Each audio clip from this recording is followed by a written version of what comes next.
Inner Circle and the Pinnacle is still my favorite feud, and it hasn't slowed down one bit. And when this got announced, I mean, it's hard not to just salivate over this kind of match. I mean, every one of these people, could a one-on-one match with any of them would be insane. But just these are the true. I mean, we saw the young stars, MJF and Sammy, main event last week, and then we get to see almost the rest of the Inner Circle fight here.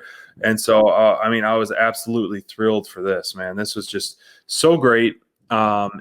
Seeing all these guys in the ring, I wanted more of it. I wanted more of this match. I think it was kind of not enough time. I think this is main event worthy quality talent. I mean, this was a showcase of 6 professional wrestlers doing what they do best. Yeah. I loved Santana and Dax, the workhorses, the top guys going to battle right off the bat, starting things off. That was fantastic. I absolutely loved it. And then, Hager went on an awesome, crazy run. The workhorseman Dax, man, was just killing it in the ring. He was taking big bumps. He was throwing some heavy offense. And then we got to see another tease of Hager and Wardlow going toe-to-toe. And the ending was kind of surprising. Honestly, I was pretty surprised at the ending. I expected a little bit more shenanigans. I predicted the Pinnacle to win, kind of cheat to win again, as they should, being the dirty heels. But I expected a little bit more than just that. Maybe Wardlow get a cheap shot in as well to finish the pin. But, I mean, it just establishes FTR's finish as being a brutal finish. Right. So you take it as that. But I just I'm happy for it. And then, Conan attacked at the end and then just got another beat down by Tully. So it's like the Inner Circle had their peak. And now they're letting the Pinnacle kind of take a few steps forward, and then Inner Circle is going to stomp them again. So it's booking 101 right here. So it's great. Right. 100% agree. I mean, the ending, SPD, I mean, like, what more can you – I mean, there was a distracted referee from a manager on the outside. The tag team came in, hit their finish. Wardlow got the pin. I mean – had a lot of shenanigans. I get it. We're used in pro wrestling. If you were, I'm sure you were looking for some cold spray. I love Cutler's cold spray.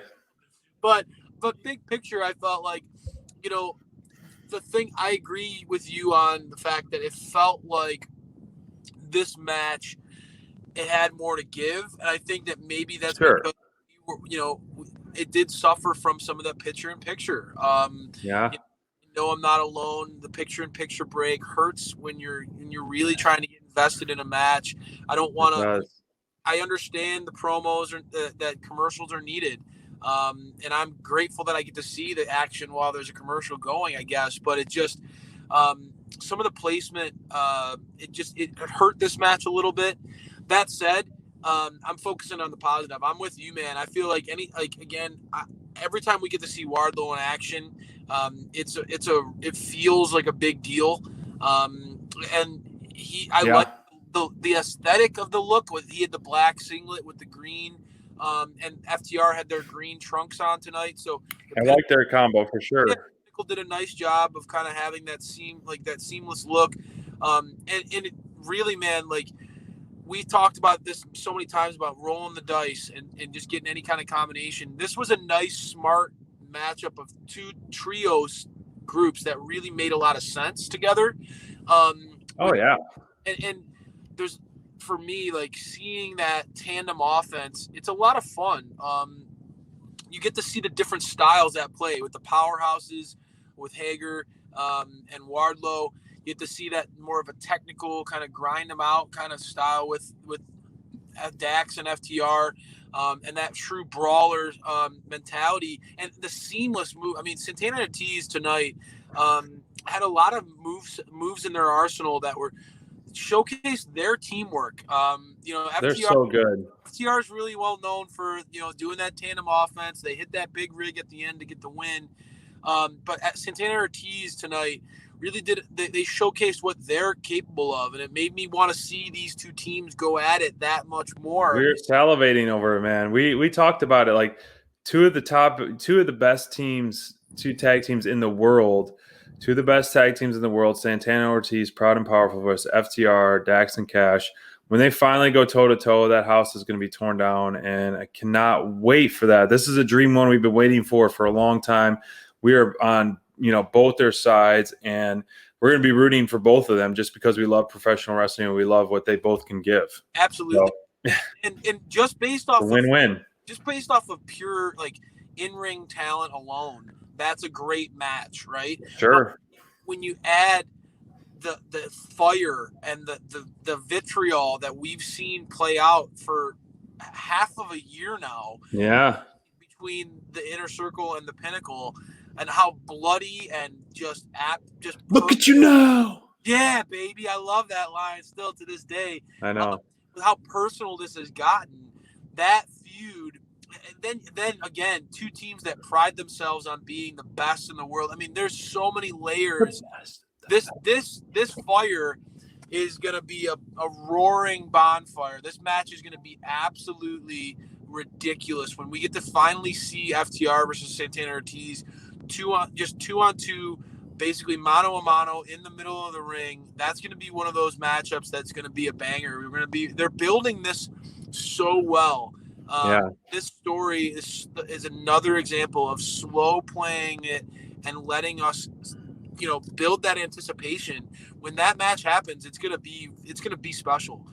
They've put a lot of work into this feud, all parties involved, and this feud with the Pinnacle Inner Circle has really allowed both of these teams an opportunity to showcase depth of what they're capable of. Talked about it at times. Ortiz was really the level-headed one that kind of kept the group together at times during promos for the Inner Circle. Santana has emerged as a legitimate, that I know he's top guy. Is a guy that has a lot of people buzzing about that guy's ceiling. Sure. Dax has completely reformed his look, has changed his workouts regimen. You could tell that dude's put in the work. The beast. He looks fantastic, and he has emerged as the workhorseman of the Pinnacle for a reason. Yep.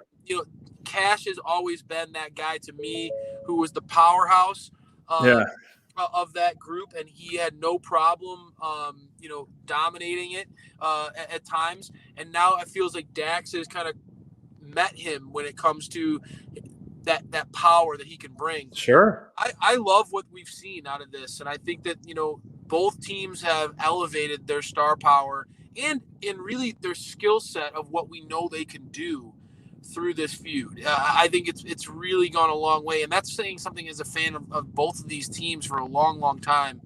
Really think that SPD, as you said, there's a lot to love about what the Pinnacle and Inner Circle feud is giving us as fans. It's a prime example, like we always say, iron sharpening iron, and this will be more than any other feud, iron sharpen iron. They're both gonna come out as sharp and as crisp as possible, and